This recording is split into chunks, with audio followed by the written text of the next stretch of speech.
Don King is certainly the most colorful, if not the most successful boxing promoter in the sport today. He is almost always in the midst of a highly publicized business deal or a controversy of some sort. A fascinating man who's led an equally fascinating life. Please welcome Don King. Don King. Peace, man. Yo, Flacco, turn me up, man. What up? Yeah. Let me slide in. Dir's on the vibes, man. Put on a new pair of steppers, my soul.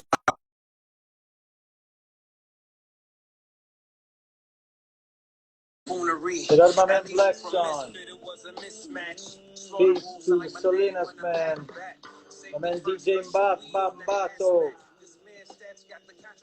Ladies and gentlemen, Peace. it's a pleasure, it's an honor. Peace, man. Peace. How you feeling? Good to have you on board, man. Thanks for having me, man. It's a good day. Yes, it is. Good afternoon, Chicago, and good evening, London and Europe. Yeah. It's your boy Peace. FF Live on Instagram with...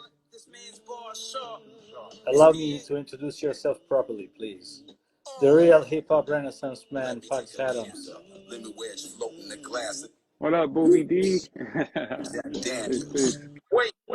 Don't change that channel. Calabasas socks. Who's these fans? Just vibing a bit.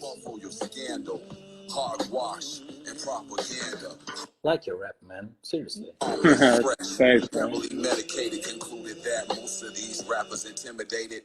Salt sucks, sweeter than Buttersworth. Still tote hard hats. Men at work, hanging, banging, maintaining at a steady pace. Can't complain. Life is great. Domestically thinking which foreign to flex. Internationally driven, navigate to the checks. Branding company, fabrics, thoughts, bang out the speakers. Passenger side, A-dime, lunk on the reefer. It's Pugs Atomz Live, Stratoblaster, we're in. It's your boy FF and Mr. Atomz, straight from Chicago. Englewood in the house. Yep. Heavy Inglewood in the house. Yeah. Man. Peace. Yeah, man. It's a real honor and a pleasure to start, our live sessions. You're probably the first one invited for real, and this is the sort of episode 0. Oh, where nice. where we are able to, blast some real vibes despite, the hype going on in the mainstream. We carefully select and propose authentic music that we really vibe to, and it's really a pleasure, having you live and sharing, a bit about yourself and your background with our following base and our family. Black Sun, you're here. No, it's a pleasure, really. So, Pugs, please introduce yourself to the few people that maybe don't know about you and your artistry. Okay. Cool. So I got the name Pugs Atomz about 1993, and I started out as a graffiti writer and like b-boy, because like my cousins, they were break dancers. Some of them could rap, but graffiti and breaking, those are the things that are like most important to me. But as time progressed, and I started to get into a lot of trouble for graffiti, and I got more into rapping. Okay. And like in that time period of like 93 to 98. You got like Juice, Rhymefest, you got Kanye West, you got MIS, you got, a bunch of different crews in Chicago that all off the top of the dome, killer freestyle. I mean, these are the people, like Juice beat Eminem, like that real with it. So, I mean, growing around those people, just kept me motivated to always be better, and push harder.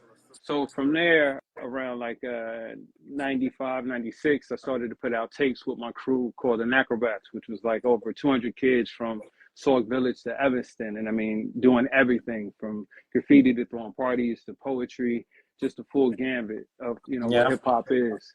And I mean, that's everybody from Psalm 1 to Open Mike Eagle to rap to Hebrew Brantley to Dredsky, just a bunch of different types of artists that all were under this one umbrella. So with that, I mean, we ran that to about 2003, and then around 2003 is when I first started traveling the world with my homie Taiwan Davis. And from that trip, I really saw where I wanted to go. Okay. from doing like a tour. Nice. We went to we did Germany, we did UK, and then we did Paris, and I think we did Brussels too. Yeah, I remember. And I remember the one yeah, in Paris, actually. Yeah. yeah, that was a Yeah. crazy show, man. Like I that's bet. still one of I my bet. Yeah. favorite venues, man. Nouveau Casino, I love that space. No, yeah, Played I there a lot remember of times. it was a very good vibe, and the crowd wasn't really expecting this. And Paris is a very tough Yeah, city it to could be either perform. or. I've seen Yeah, people not get any love there, so I yeah, mean, I man. was very, And very it's a happy. very tough city, and there are even to these days there are stories in Paris where the first time the Wu-Tang came to Paris, people were like not reacting, and Meth kind of jumped off the stage, and nobody was feeling it. So it's really impressive for you guys having such a reaction and such a strong, I'd say, fort for hip hop in Europe, such as Paris. Yeah, Yeah, and I also remember, the one about Thyone Davis and Rashid Hadi. yeah, I guess yeah. it's from Big up it's High D, from man. yeah, man, it's from your crew as well, right? Isn't it? Yeah. So I mean, Taiwan Davis, that was like my right Yeah, hand man. I mean, we still do a lot of stuff together now. But I mean, he was the person that put the battery in all our backs. Like, yo, you got to go see the world, man. You can't leave it to just Chicago or the States. Like, you got to let mm, everybody know. So I mean, he was real instrumental in getting all of us to get passports and get on that grind globally. But me and Rashid ID, we did an album called Stormy around 2009, and I mean that's like a classic record. I mean that's one of those records where we just did it kind of a mixtape, but all new tracks, all new raps.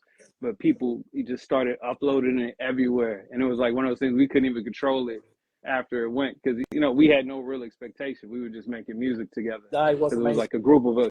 Even for us in Europe was kind of a breath of fresh air when it came out, because it was really a transition period for the European Mm, market.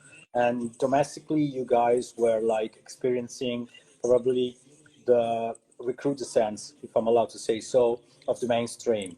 So to us, it was like holding the fort, for us, and sending out some positive vibes, because Chicago in the European market has always been, no ID, Common, and then Kanye, and then of course All Natural, and all the crews that you know were transferred to the kind of, I don't want to say mainstream, but the main media. And then yeah, finally, when we had access to the internet, we were able to dig for more. And then more stuff came out, and 2009, 2012 was very interesting in yeah, terms of your output. yeah. But you have a long career, Yeah. so. But no, everybody gave me the keys around that 2009 to, Yeah. 2013, that period, man. I mean, I got to go everywhere, Mm-hmm. in that time. And a lot of places I would go to would be crazy. They were like, you're the first person from your city, and even sometimes from the States that's ever been here, to Mm-hmm. perform. Yeah. And I mean, big up, DJ Vadim, we hit Right. it off from the first time we met. And, he just, kept pushing for me, man. Like, it's crazy. Some of the remixes, he'd be like, here you go. I need you to drop 16. And, I'm like, whose song is this? And he's like, this is Adele. This is, all these bigger artists. And Right. just letting me get loose. I appreciate How that, did you man. come up with Vadim? How did you hook up at the very first Well, time? I thought we were gonna hook up back in 2003 because I was actually working his album here in the States, and like Okay. he had By Killing had Juice on it. But at that same time, Taiwan was like, "Hey, you want to do this tour run with me in Germany, etc." And Mm-hmm. I went on that, and then I had my homie Cosmo cover like the PR marketing stuff I was supposed to do for him because he actually turned out to be coming in Chicago Mm. at the same time. So I thought like, Yeah. oh man, I missed it. That's I'm perfect never time, gonna though. get in there. Yeah. Yeah. So anyway, Cos got to build with him, and my homie had died. I think he got to build with him too. Mm. And around 2008, 2009, we were at the New York Music Seminar, and my Okay. manager at the time, Sang Yi, was like, "Hey, isn't that Vadim and Yara Bravo?" And I was like, "Yeah, that's them. They here. That's crazy. We both in New York same time." And we went to dinner, and at that dinner, like we just started to build together. And he invited me on a 48-day tour across the U.S. and Canada.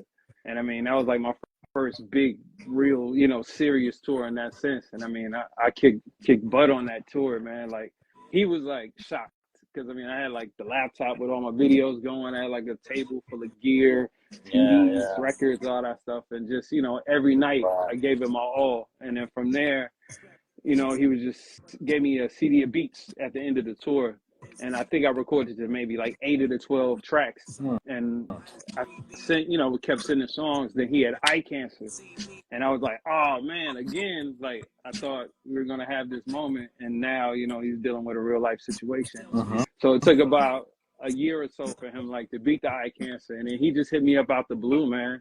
I was recording this song for Star Child, this producer here. He's done a lot of stuff for Mobb Deep, etc. Mhm. And in the session, like I get like a email, and he's like, "Hey, do you want to come to Russia to do these shows with me?" And I was like, "Whoa, like let's get it, And Yeah. from doing the shows in Russia, we did a couple shows in London. It was a done deal, man. We were just like, let's keep going. And then I started to build on his music, and then we formed the group The Electric with Sabra Jade and Steve Keys, and then hit the world, man. And Wow, man, that's really impressive.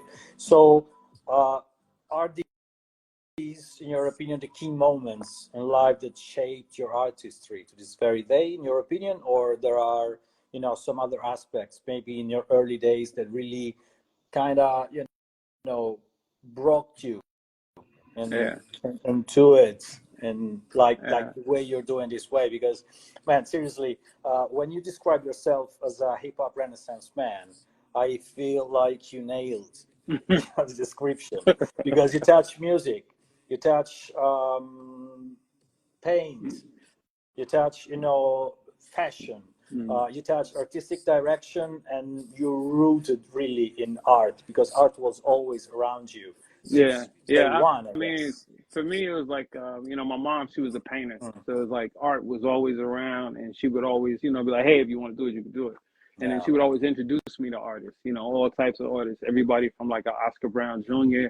to, Ivan Vasquez to Roman Valero. I mean, just all types. So from Hmm. sculpture to painting to poetry, et cetera, would be at the crib, and they would give me their spiel, and, I'll show them what I'm doing. And Right. then my father was super into music. Like he was a radio DJ in like Mississippi, Boston, Chicago, Pittsburgh. Mm. And so, I mean, he just would always play some of everything. So in Inglewood, I always had the backyard where people were like, I don't know what this old man's on.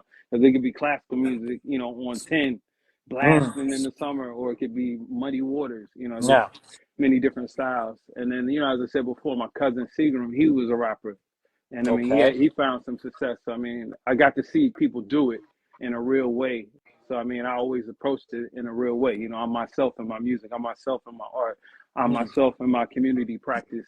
I'm myself in my documenting the scene. Yeah. But groups like Rock, groups like Them Dare, groups like Euphonics. I mean, all those people shaped me as a younger artist here in Chicago, trying to figure it out.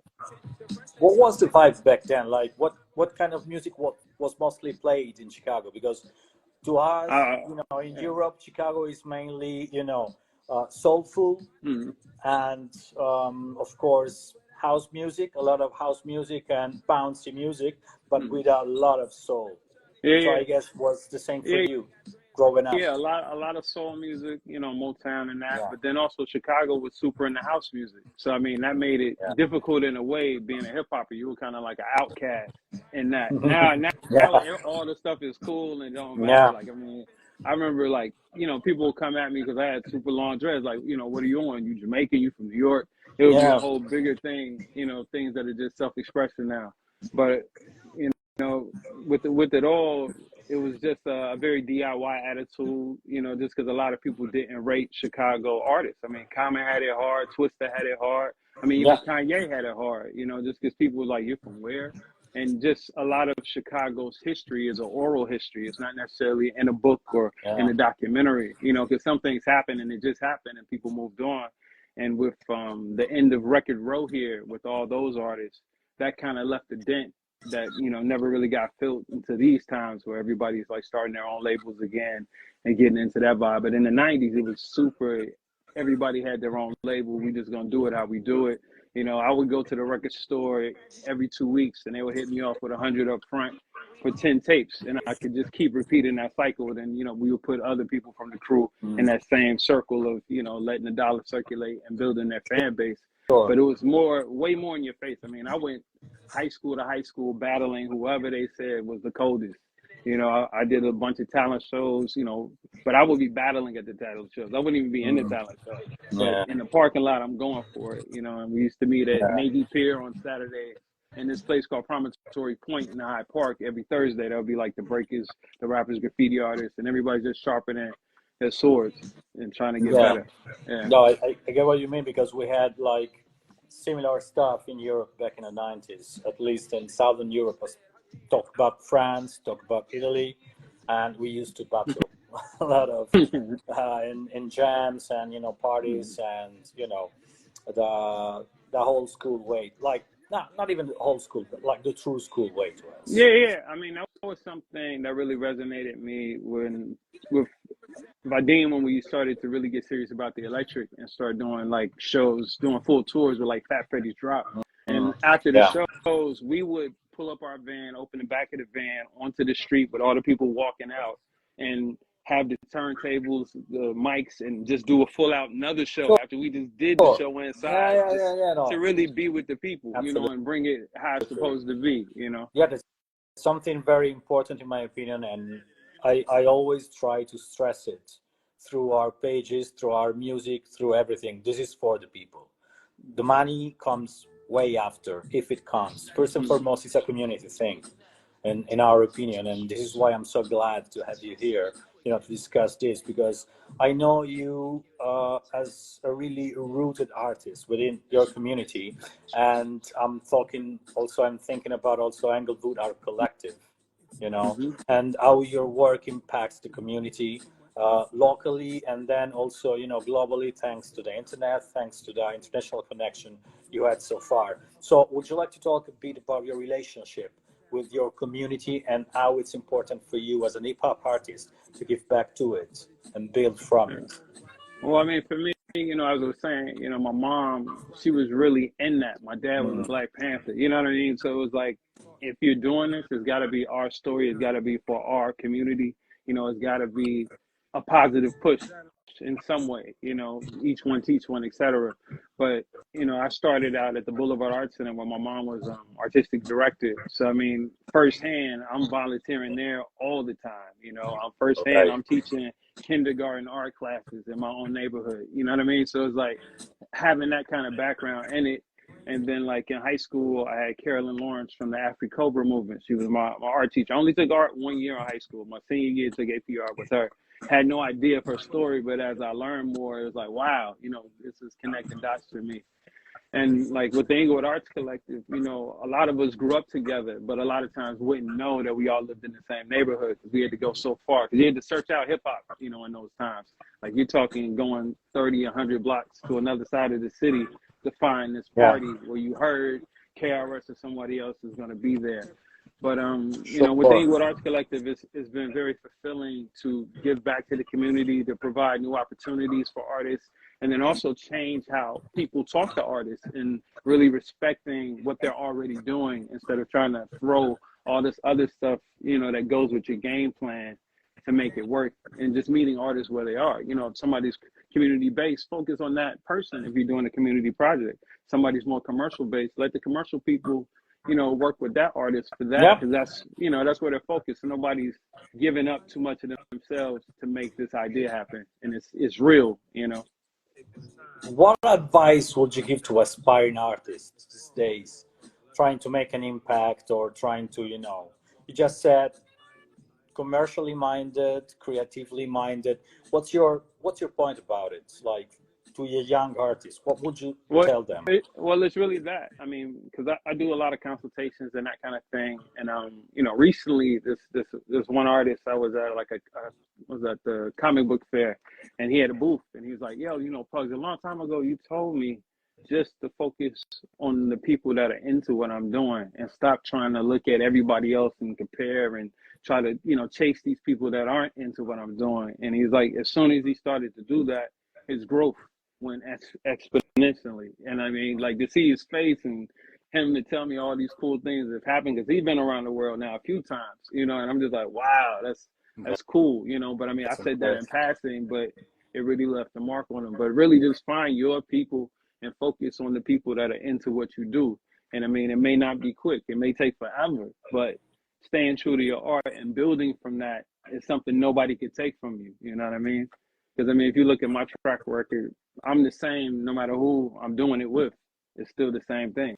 Yeah. Yeah, it's something I really, you know, appreciate about your work, your body of work, and it's like a sort of consistency and continuity throughout the years, but with an evolution. Yeah. It's not But about. no, it's gotta build, because I mean, for me, I don't want to do it at the point where it's boring or like a regular job. I really want it to forever be exciting. Like I tell people all the time, I usually pick the thing I'm scared to do, and that's my next thing, just so I can still feel that like getting on stage and Yeah, feeling right. the butterflies, man. Because I want to be excited. I want to present this and be like, you didn't even know I could do this. You know, I didn't know I could do this, but we did it. Yeah. Like, No, no, I get it. I get it. 100%. I get it. And this is what I felt like listening to Mookie on the South Side, which is your latest album. It dropped in November. Am I right? Last November. Yeah. With DJ Road One and DJ Catch 22, like those are like old time friends. Like when I told you when I used to do marketing and all that, those are some of the compadres. We were all out there pushing all the Def Jux and all the other indie labels trying to get the artists on. But with the album, man, like they were shocked because like they just gave me like rough beats, and then I was like, well, I've added these things. I got this person to play on it. I got Yeah, this yeah, yeah. guy to drop a And it was verse a and family all that. affair, like, yeah. Yeah. Because for them, I think they just thought I was just gonna do some raps Okay. and leave it at that. I'm like, bro, I can't do that. I've done too many albums to do that. Like, it's got Sure. to be a full artistic composition. And I mean, I'm really glad that I got to capture, a lot of what the art from Mookie on the South Side is about within the music. Mhm. Because I mean, to be honest, I didn't really think I would ever do that album. I just really thought it was gonna live more in the art space, more in the documentary space. But them giving me that open space, to get busy with it and build on those stories and pull in people, to help me illustrate it was beautiful, man. Like we're getting ready actually for the vinyl real soon with Super Is it Sounds. They're doing the dropping? vinyl with us. Yeah, it'll be out in a few months, man. Like we're Keep waiting to get the test pressing keep back one right now. copy for me, Yeah, man. for sure. I'm PayPal you right now. No, man, seriously, I really Yeah. love the album, and I'm very pernickety. People know me as a brute motherfucker,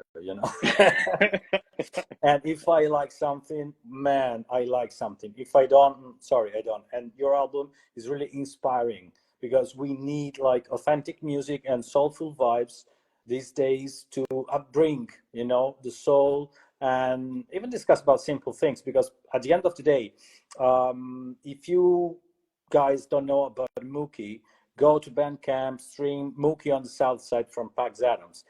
These are very simple and humorous life stories from the South Side of Chicago. Am I right, Bugs? Yeah. I mean, I'm telling you my story. I'm telling you my friend's story. I'm telling you my family story, et cetera. The political climate, all those things that make everything else happen. And, Sure. with all of it, I mean, it's really, my dad, he used to always be like, if you're going to do this, you got to tell our story. He used to be so serious about that. And I took it to heart.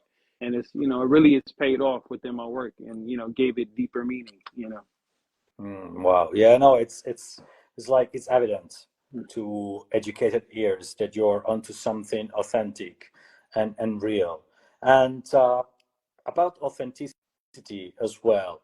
How did you extend your creativity, remain true to your roots towards fashion?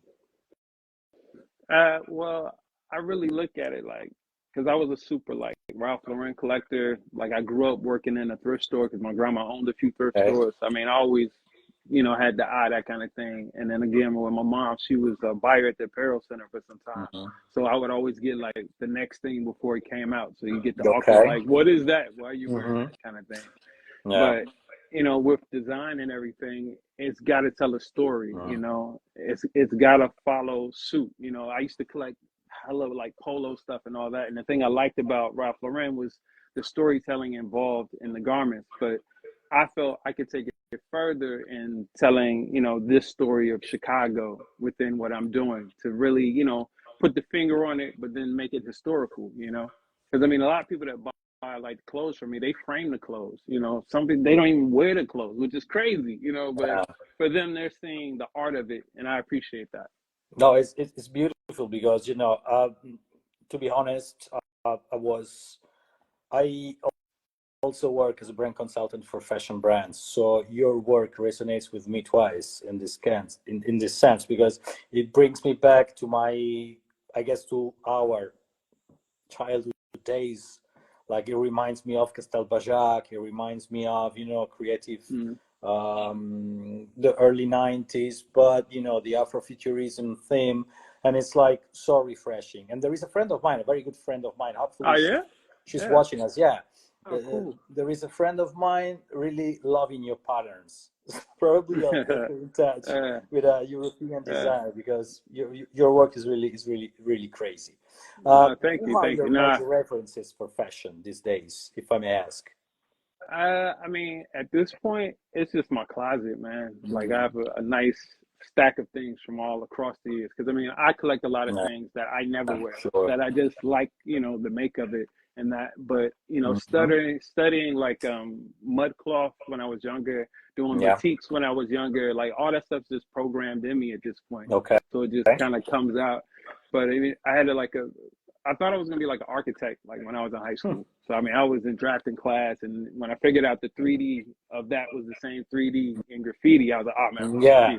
graffiti. Totally took me out of there. But that's where like the patterns come from, the drafting Right. and all of that. Yeah. Amazing. So you have a huge archive. Favorite Yeah. brands from the 90s, man? I mean, it's got to be Ralph Lauren. I mean, it's always going to be that. That's like number one. And then like from there, I would say like right now, I mean, I'm looking at a lot of Marlboro, like how they were putting together the things similar to Bud Light in that time, of how they were putting together these big graphics that now is like commonplace, but Yeah. they were on to something there, and a lot of people were bidded. Benetton, I was a big, fan of Benetton just because of the colors. Like, I'm a big color person. Yeah. You see in I my get art, that. my music, my clothes, like it's gotta pop. It's gotta have Yeah. those Yeah. crosses. Yeah. Yeah. Absolutely. No, I can tell that. Yeah. And then Barbara Bates, that's another person that I started to study, just like from working with her. I got to learn more about her story and, okay. dig deep into her archive and see how she was dressing people and just how the different ideas came about. And then also Wale's B-side. Big up to Wale in London, man. He definitely, dropped some gems on me and let me see his facilities and just how the business works and that. Yeah. Because you lived in London as well, Yeah. right? Yeah. I lived in London How for a long? bit. That was like about 3 years, man. Yeah, Okay. getting it in. Nice. Yeah, it got too crazy for me to fly back and forth from Chicago Yeah, there no, and pay I for a can place imagine. here. But it Yeah. was pre-Brexit, I guess. Yeah. Right before. Right Yeah. before. No, it was a different London. It was a For beautiful sure. time, man. Like, I like the dancing there was like so dope, and then like Yeah. just seeing all these people emerging, like everybody from like Terrence Emery, Denim Tears, they had their own thing going, before that, to Yeah. see all of them at the parties, to see like Chris Reed just kicking off and saying, I'm gonna Yeah, leave my man. No, job to it's be my a favorite DJ, DJ. actually. Yeah. Yeah. And then like XOYO, all the stuff that would be on Brick Lane, like Yara Bravo, she had like a little pop-up shop that was there for some time. That was really cool. Yeah.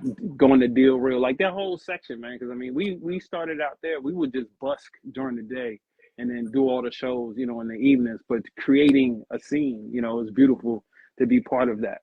Creating a scene, because I think at Absolutely. that point it's like the entrance of dubstep becoming the top thing, man. Yeah. That was like so much fun. That was so much fun. Yeah. Shout out Rabdul Sal. London's still good. Of course, London is very, very good. The Ship Shop in Brixton. Shout out to Yeah. Tizer, IT, my South London crew, Black Sun. You know what time is it, man. You already know what time But is it. but also big up Kish Cash, big up Roots Yeah, Maneuver. man. I mean, so many artists would just be so cool, when I came and just showed love and, just sat with me. Because, I mean, some people, we didn't even make songs. We just really just kicked the bobos and, you know, talked about life and ate good food Yeah. and, you know, that kind of stuff, man. I know what you mean, because to me it was absolutely the same. I was embraced by the graffiti community and from top musicians, and my time in London was as vibing, and SB became a better platform also because of our London ears, and we still have radio shows on Netty Radio, and we keep it live and vibing within the community. So Yeah. it's Yeah, such a congrats to blessing. y'all, man. And like y'all been around a long time, man. Yeah, That's man. that's we admirable. we try and keep it authentic and underground for a while now. Getting older, but still fresh. Still fresh. That's key. That's key. Yeah. Yeah, man. That's why I really feel like we're cut from the same cloth. Listen, I don't want to steal too much of your time, and I bet you have a long day ahead, since it's like what, 3:30 your time now. Yeah, So 3:30. Yeah. we're gonna stay in touch for sure. I'm gonna help spread your good words to our network. But what we can expect from you in the future? What your next project is? You're dropping the vinyl for Mookie, you said, right? Yeah, the vinyl for Mm. Mookie. I'm about to install my first large-scale sculpture at the Whitney Oh. Young Museum here, man. I'm super excited for that. It's been like 2 Send years us in the making. pictures. Yeah, no, definitely. I'll keep y'all posted Yeah, on man. all of it. And then right now I'm working on an album with this producer tattooist named Kodak, man. We're banging it out right now, trying to get it together. Hopefully in the summer, that'll be the Okay. next drop. Good. Do you need beats? I mean, I'm always accepting beats, man. Yeah, I'm I'm never not joking, man. accepting beats. But yeah, most of my friends make beats. I mean, that's always I been know, a I know. recurring I have a theme, tough man. competition over there. I know, I know. What's up, Shondo? Big up Kenny Keys. You know, big up all the guys. Yeah. Any final word from Pugs Atomz to our following base? Man, tell a friend, tell a foe, tell another friend, tell a family member. Let them all know. Pugs Atomz, man. Shop with me, build with me, create with me. Let's do it all. And stay creative, y'all. Yeah. Peace, man. Take Peace, care. peace. Ciao, Love. guys. Strato Blaster live with Pugs Atomz. We out now. Stay tuned for more. Be back soon. Peace.